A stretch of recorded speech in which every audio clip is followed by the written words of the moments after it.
Hello, and welcome to another episode of Solipsist Watched, where this week I rewatched Heat from 1995.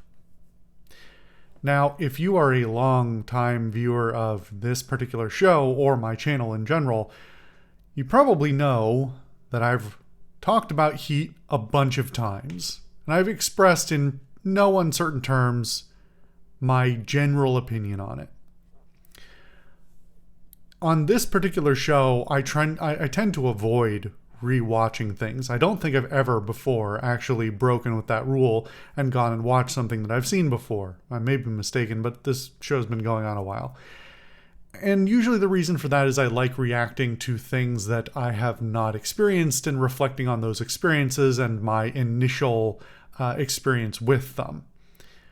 But I was brought back to thinking about Heat again for a couple of different reasons over the last few weeks, and I was going to go just watch a couple of scenes from it because this movie does have some good scenes in it. And I ended up watching the whole thing.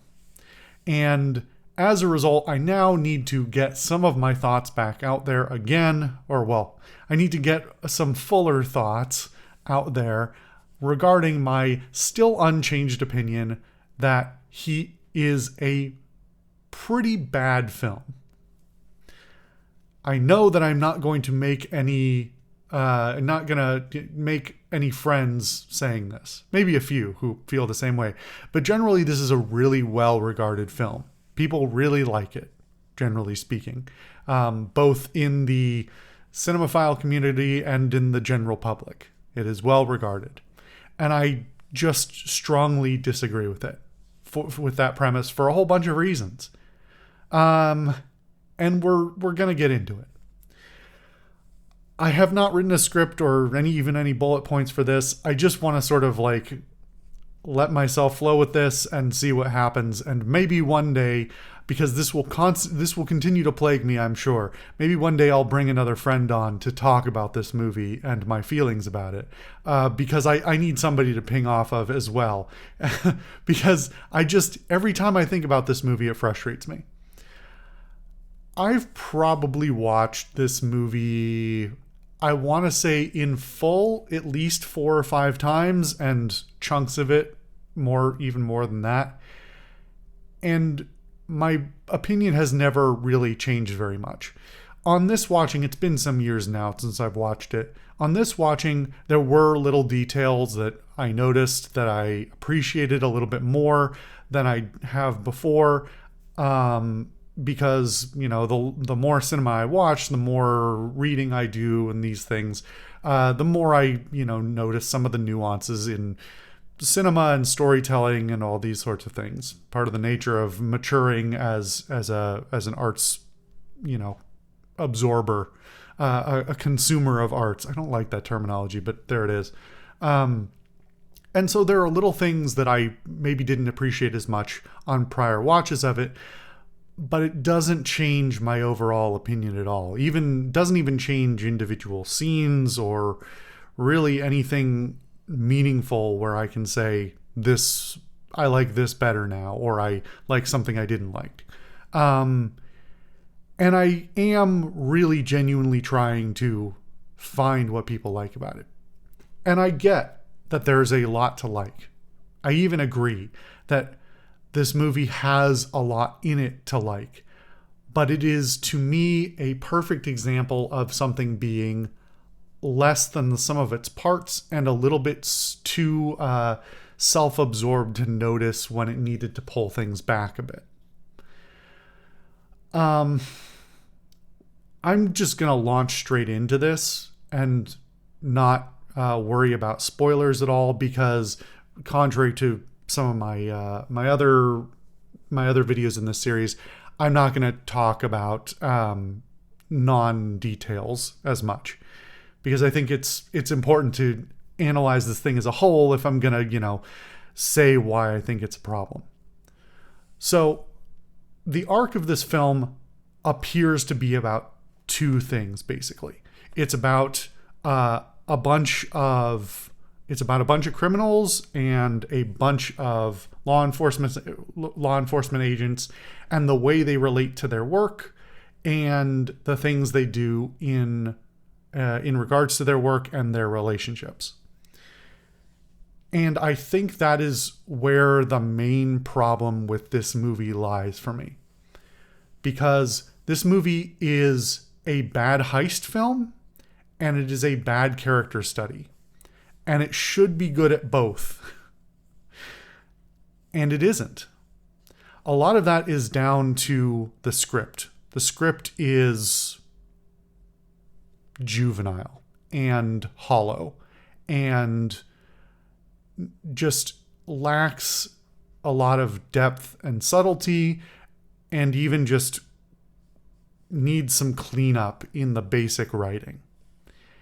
It loses a lot of oomph in a lot of scenes, including some of its most iconic scenes, because of the writing problems. That's also not helped by some of the acting problems, but we'll get to that as well. And so, as somebody who's now watched this many times, I am constantly frustrated knowing the plot arc, knowing what the characters' issues are, how they behave, what will happen to them, where and when, that it never seems to really capitalize on what it appears to be trying to do at any point. This movie should be about how, or is trying to be. I'm not saying should be, because that implies that it's not. It is in fact trying to be, as far as I can tell, about the foibles of living a life attached to your work. It's less about whether you are a good guy, a bad guy, whether you are working for the police, the law enforcement, or for, yourself as a criminal. It's about having a life that is out of balance, right? Our main two characters, by all accounts, are Al Pacino and Robert De Niro's characters, who represent two extremely focused, to a fault, sides of a coin. One who is so focused on being the best he can at being a criminal and being a consummate professional and having everything sorted out ahead of time and not being in danger, and the other who is so dead set on catching criminals that he's going mad and his world is falling apart around him. And both of them are characters with almost no depth. And that comes from a bunch of different problems. It comes from an initial writing problem because neither of them have particularly well written dialogue.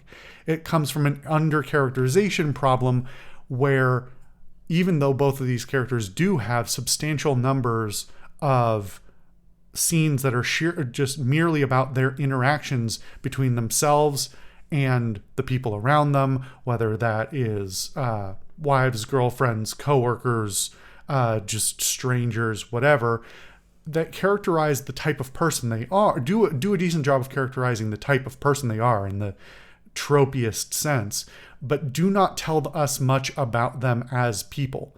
It doesn't give us a good insight into them as an individual, into their true ups and downs. They're barely characters. They are ideas.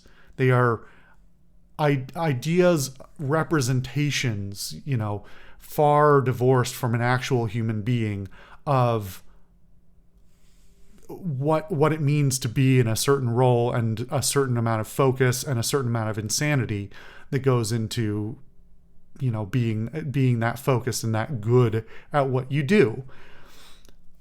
And then on top of all of that, that's really hurt more because both of these actors are not putting on good performances.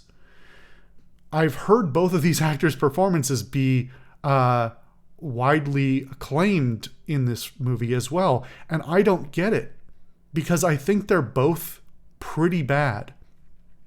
De Niro's character is for the most part just mediocre and underacted. He's got his moments. They all have their moments. This is going to go through through the entire movie. All of the actors have their moments for sure.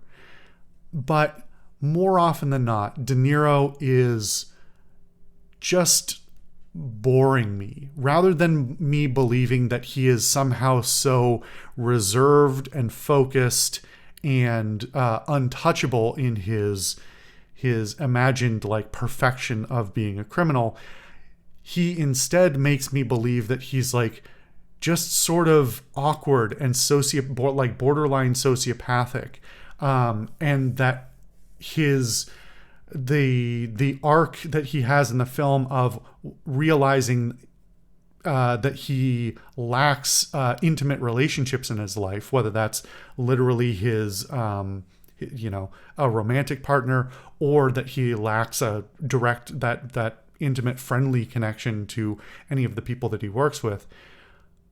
I never am convinced that he actually cares about that in a real human way. He cares about that, as far as I can see, in a very transactional way.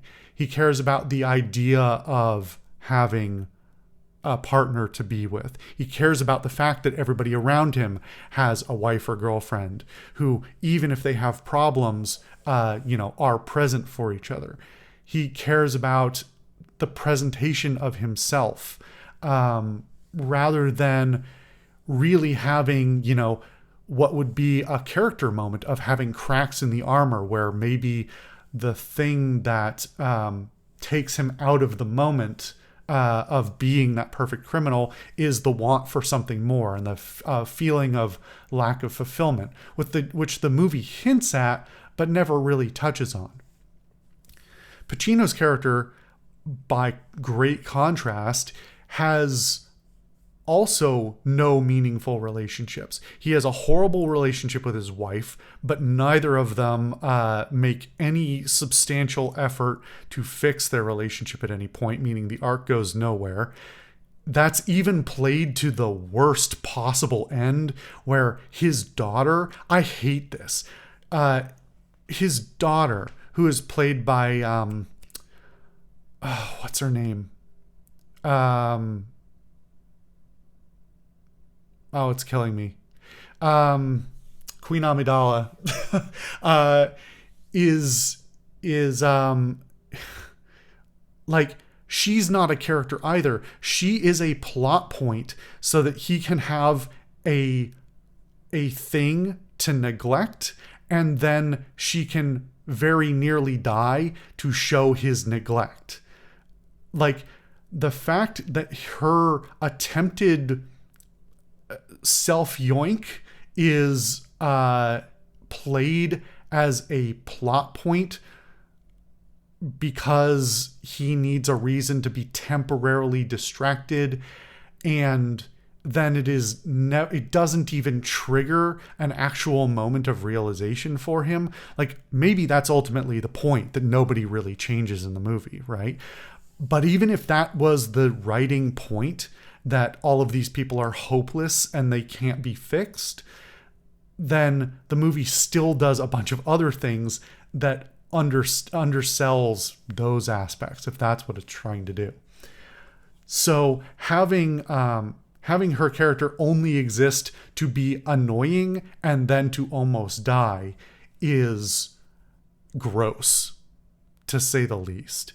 It's a terrible use of a character in general. But that also extends to a lot of other characters as well, who are barely characters and more like plot points. So back to his wife, who he's not making any substantial effort to really, reach out and fix his relationship with. He doesn't even necessarily, he plays lip service to the fact that he is being a bad husband and that he's so obsessed with his work. But that lip service and that acknowledgement doesn't come with any effort whatsoever. So it means nothing. It means nothing to her, obviously, because she doesn't care if he's not going to, try and fix what she sees as being wrong with their relationship.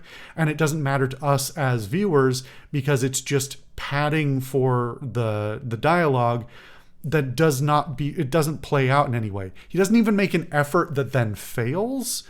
He just doesn't make an effort.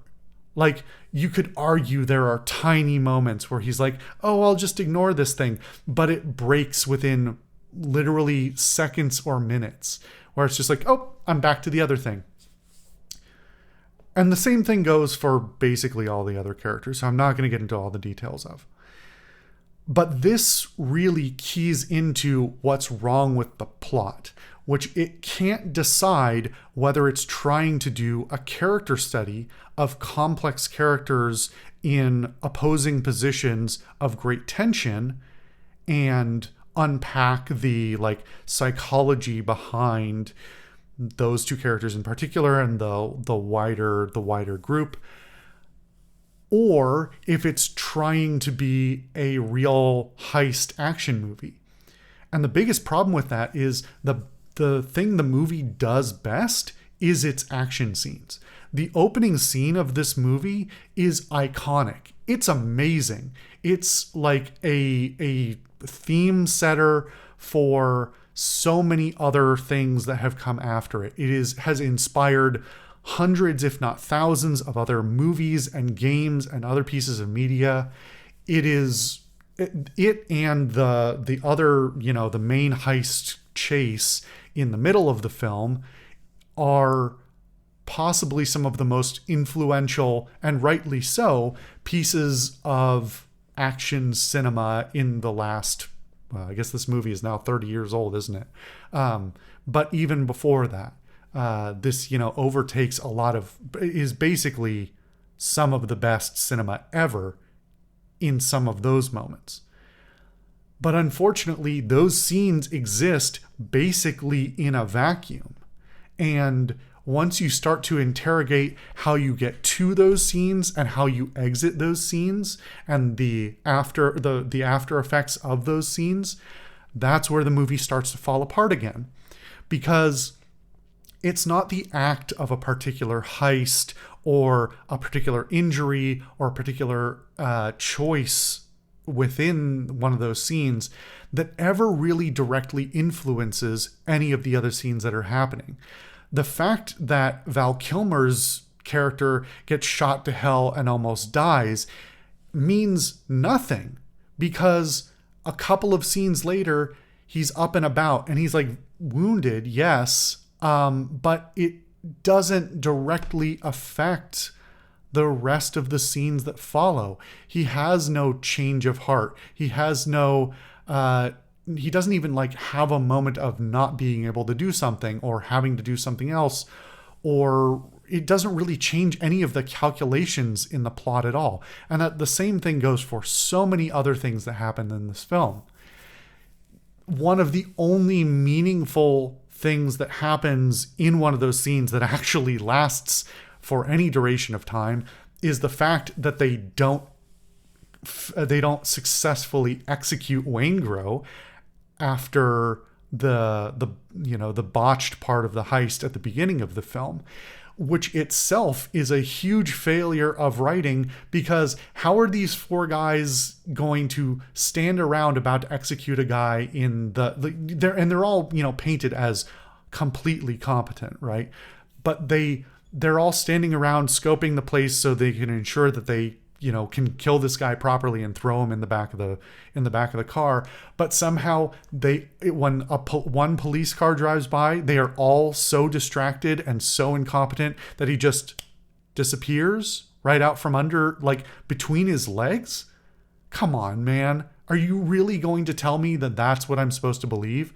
Is from any scene like this, any action scene, but especially one that is established as this crew is so in sync and so competent. They have a plan for everything up to this point, and then he just crawls away? Really? It's shit. And then it plays out in the dumbest way possible, which is this entire third, fourth thread of the movie of, the initial heist they did and the guy they stole the bearer bonds from, and how somehow Waingro ends up making his way to Van Zant, which is just, there's so many, that's the amount of contrivances necessary to get to that point is significant, but the number of contrivances elsewhere in the movie just to have the sufficient connective tissue to say, oh, this character knows about this character knows about this. I could list, if I was actually writing notes ahead of time, I could start listing all the problems here. Why is it's just so convenient that things work out the way they do, that so-and-so hears such and such from so-and-so, that, it's real convenient that there's another getaway driver who's in the diner they happen to be in. Oh, it's real convenient that the guy who, the informant's brother happens to know a guy who said the name Slick, who happens to be the right Slick that they're looking for. It's like, it's all over the place. Those are just some of the overt ones. And it makes you progressively more incredulous. So if you weren't already worried about how the plot is falling apart and the points are not leading to each other, these overt writing contrivances just to make the next scene come up are a waste. And if that wasn't bad enough, it's doing both of its parts badly, I'm not invested in the characters. I don't believe that they actually want to do anything other than heist and be dumb. I don't believe that they, want to have genuine changes in their relationship or even making efforts. I don't believe that their characters, arguably, I would say that Val Kilmer's character has the most substantial arc, and he still barely changes.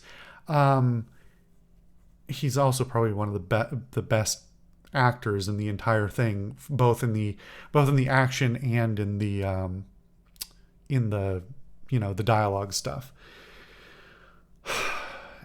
And so you get action scenes that are ultimately underwhelming in context, where they should have massive amounts of impact.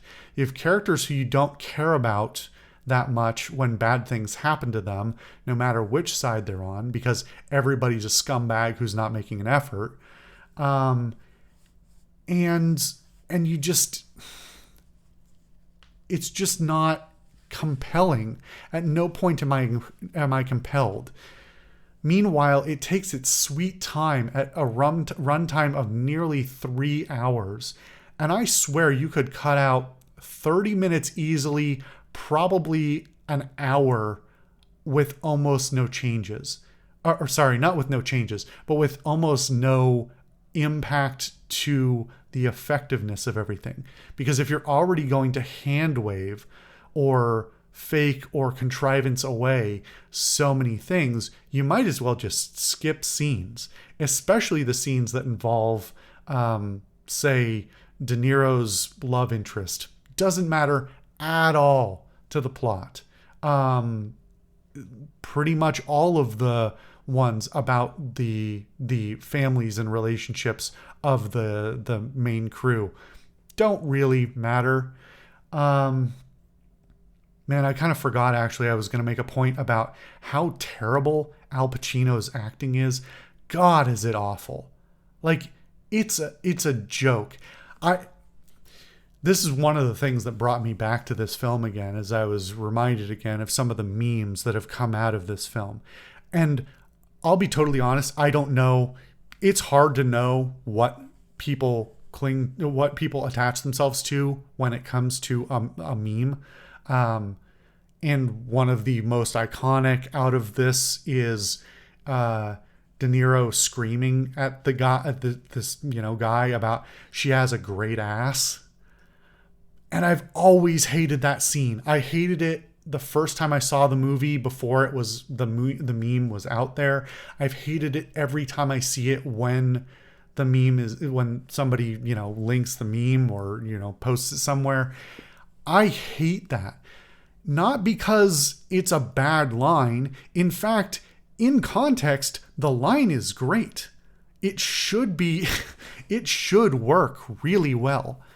The reason why I hate it is because Pacino's delivery is garbage. It's like he's got garbage delivery all over this movie, but that's the worst. And you can see it even when you see like a video meme of it and it doesn't have audio, you can see how bad it is because he starts to say something else. I think he probably starts to say she's got a fat ass instead of a great ass. And they didn't even do another fucking take of it.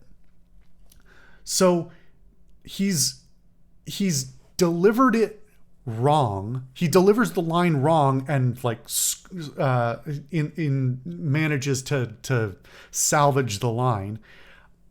But on top of that just being badly acted, even if he had delivered it the same but not had the visible flub, his tone is bad because it's actually kind of a great scene in context. Pacino's character is like this sardonic, or should be this sardonic, burnt out, overwhelmed, but trying so hard, pushing himself to the edge of his limits at all times, and going well beyond the limits of the law. But he's at the top of his field, and people are willing to not only humor him but follow his lead. So his lieutenants or whatever are all sort of following his same semi-corrupt footsteps, and that kind of should work. But Pacino's delivery universally is so bad and so off tone that it ends up being, it's not even cheesy enough to be silly, because that's what this scene ends up looking like. It's it looks silly. You laugh at it, not because it's funny, not because it's over the top, but because it's just so bad that it's silly. But in context, it kind of makes sense. He's mocking this character because the character has gotten himself into a heap of trouble over being associated by proxy with some woman because he's attracted to her. And it's almost a moment of characterization for Pacino's character to go, oh yeah, I also like a woman with, features of certain types, but I'm going to mock you in this moment for, getting yourself into horrible trouble with me, that I've now found you because you're such an idiot and you followed what was in your pants instead of what was in your brain. That's how that should go. But the only thing you get out of that scene, because it's delivered so badly, is just him flubbing, she's got a great ass. And so I don't know if if people play that meme ironically or unironically. I expect most people have not even seen the film, which is fair. And I don't know if people recognize out of context how badly it's delivered. Because if you take it out of context and you look at it, you'd say, surely this one, 5-second clip must be out of a silly film, right? Where he's hamming it up and chewing on the scenery and just being incredibly over the top, which basically from this point on in his career was every stupid role that he took. He never did I can't think of a single role he had after this that wasn't that was in any way competent the way his performances in Godfather or Dog Day Afternoon or something like that were.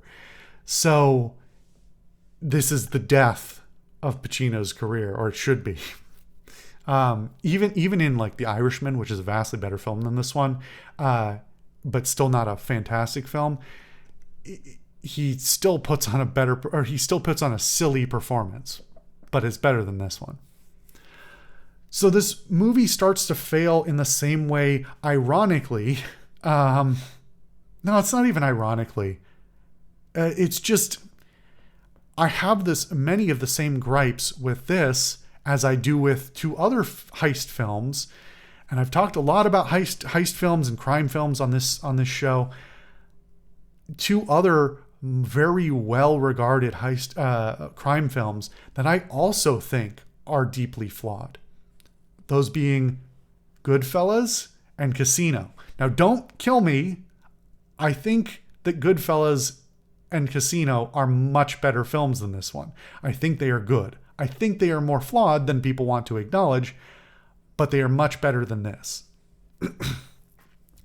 And I end up realizing I have this kind of a similar problem with all of these, which is they can't decide which elements of the plot they want to focus on.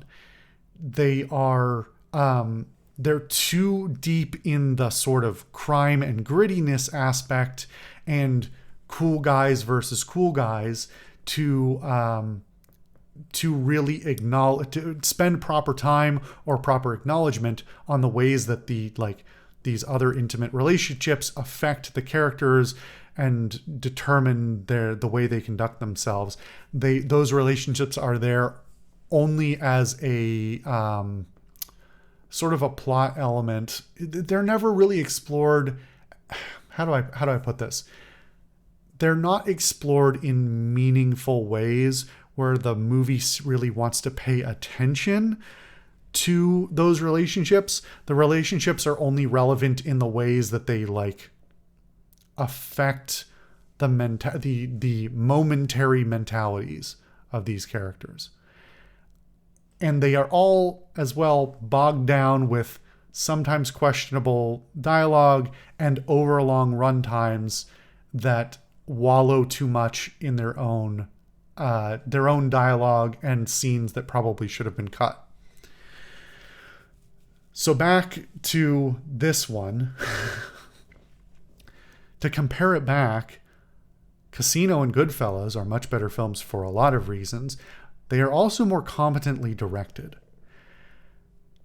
I want to like the style of Heat because it is a huge stylistic influencer for so many things that have come after it. And it does do some things in really good ways. It is very atmospheric. It does good establishing shots. It is willing to let a scene breathe and let tension build.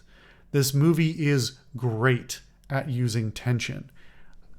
I think in many ways it's good at using its environment for storytelling as well. And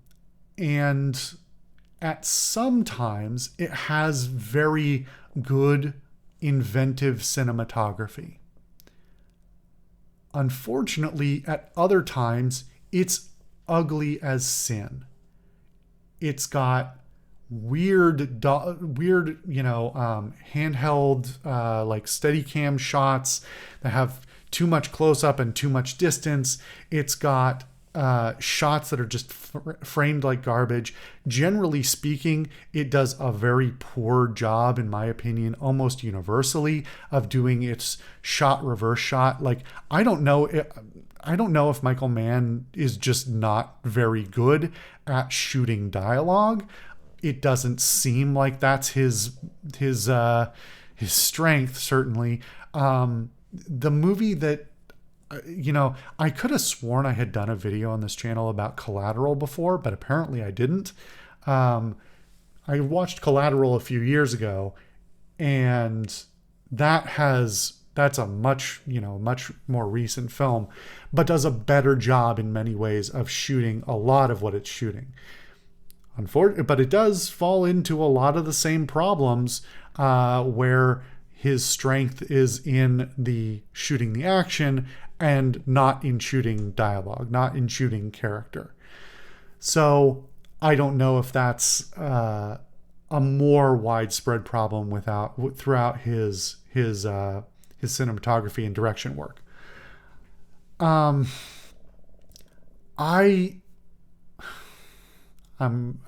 losing my thought line here because I am really all over the place with this film. There are so many small parts of it that don't fit together well and frustrate me.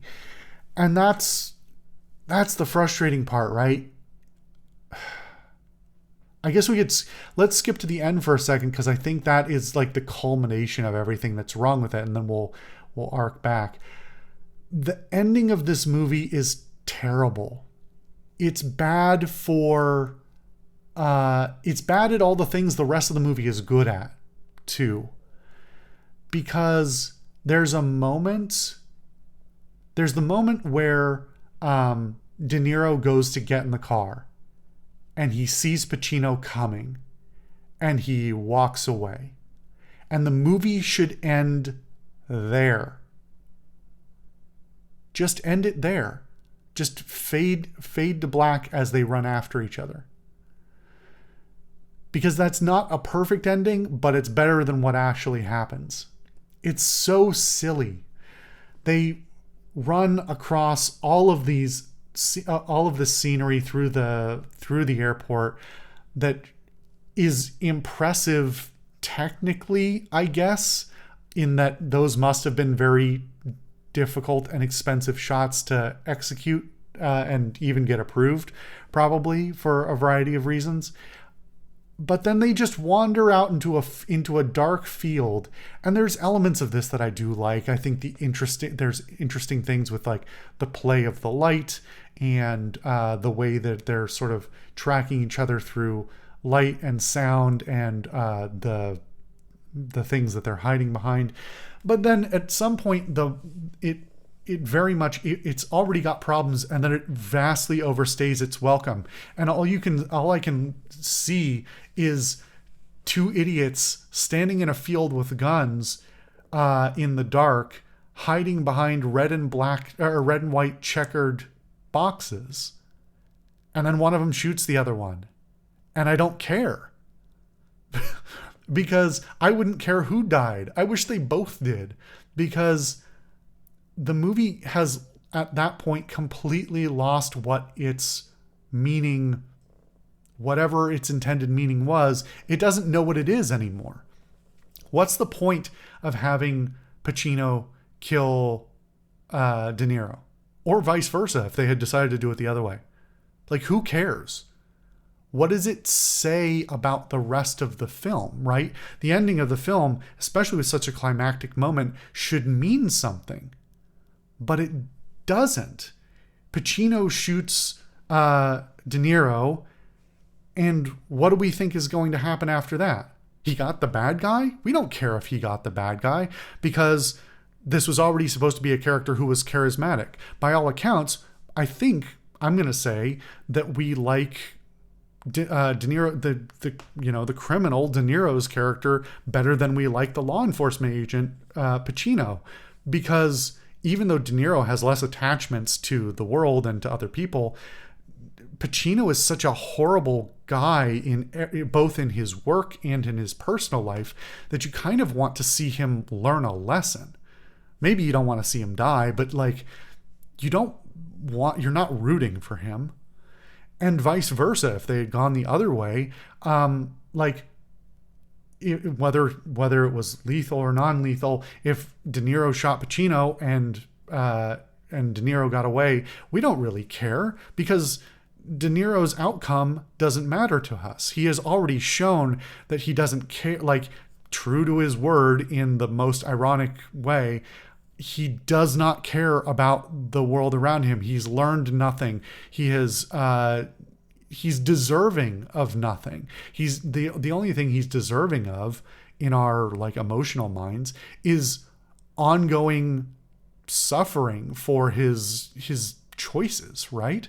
He's a bad person, not because he's a criminal, but because he's nasty. He's he's a polite character, but the way he doesn't care about anyone, the like sociopathic behavior that he exhibits, even though he's much more charismatic, and at times we root for him. In fact, in the prior scene, we root for him because we're like, well, oh man, I'm going to get into a whole thing about the arc of the idea of a vengeance arc and how that does actually play out. Ironically, the trope of vengeance finally paying off and you getting to pay somebody back, an evil person, in this case Waingro, back for a betrayal, or because they are you have the moral high ground in some way. Like, ironically, I think in the grander context of the movie, that should not be something we cheer for. It should be almost satirical, the fact that he feels compelled to wrap up this thread of his life. That the idea that he is so obsessed with perfection and not leaving loose ends and these other things, that he's willing to do such dramatic self-sabotage, and in fact, subsequently lose his life because he couldn't let it go. Like, I don't think that's what the movie's actually saying. Maybe it is. Maybe that's in the back of the mind of the movie, but it is presented like in the that's in sort of the subtext, but in the text and the way the presentation happens, it is presented as though we are supposed to be cheering on his success. And that is out of sync with the rest of the sort of subtextual narrative about the inhuman nature of their behavior, the obsession, the inability to let go drives them to end up failing. But it's framed as though, like, yeah, Waingro's been this bad guy for so long. He made so many bad things happen to characters that we care about more and who are less overtly evil. So yeah, we get our, cathartic moment of execution. But it never extrapolates on that and looks into the mirror at itself of, well, what does revenge really do to us as people? That's almost a non-issue in a movie with characters that are so lack so much depth and self-reflection.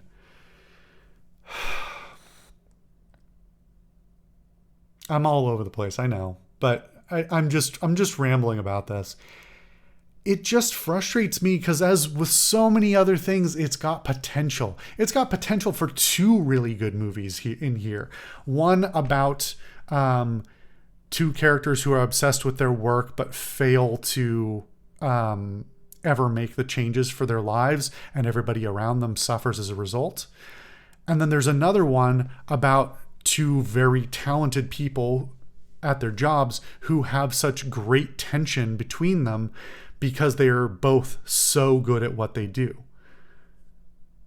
But by doing both pretty well, they cancel each other out and makes both stories worse.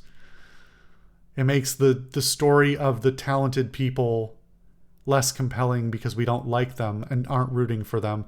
And it makes the story of the incompetent people worse because it's constantly distracted by atonal scenes where we're actually shown, well, despite how weird and bad they are, they're actually cool guys. It's just constantly frustrating to me.